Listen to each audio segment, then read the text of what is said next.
Hello again.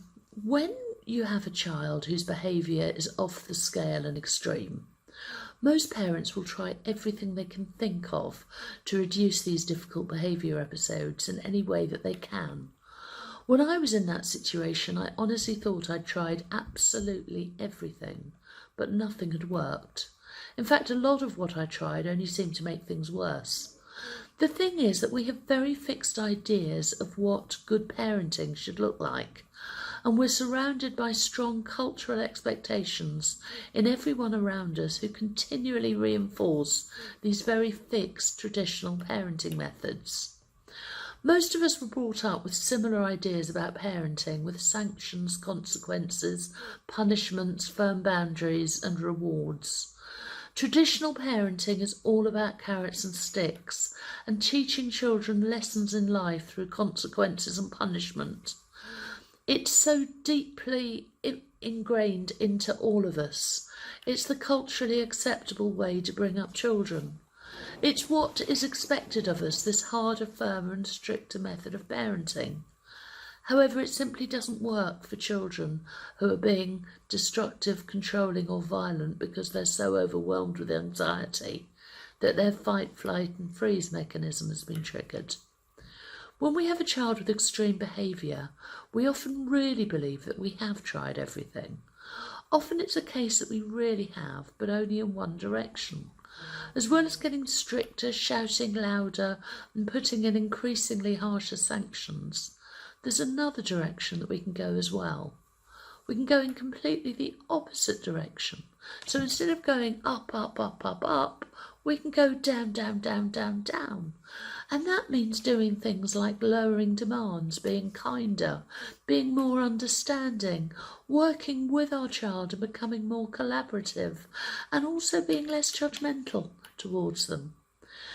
The key to recognise that the underlying cause of the extreme behaviour isn't that your child is being deliberately naughty, but that it's your child's way of trying to let you know how distressed, anxious and frightened they're feeling right now.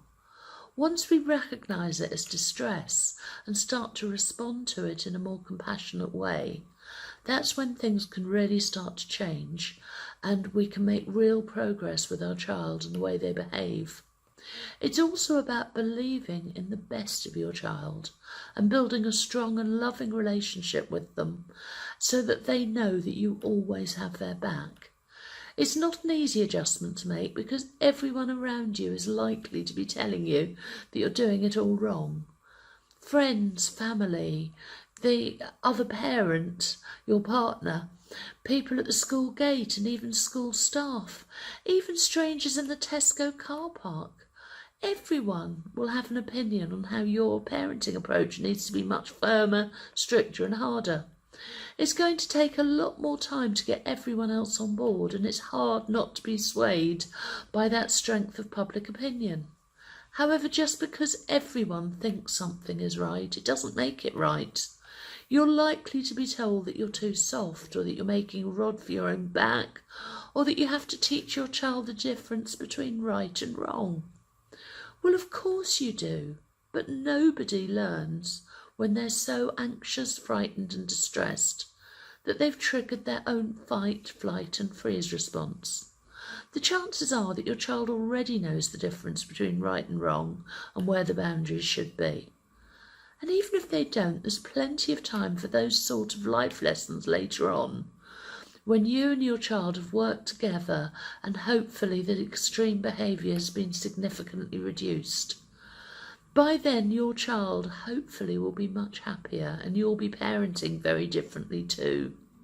The only thing your child needs to learn right now is that you, their parent, is absolutely on their side and that together you will work things out. Okay? Thank you. See you next video. Bye-bye.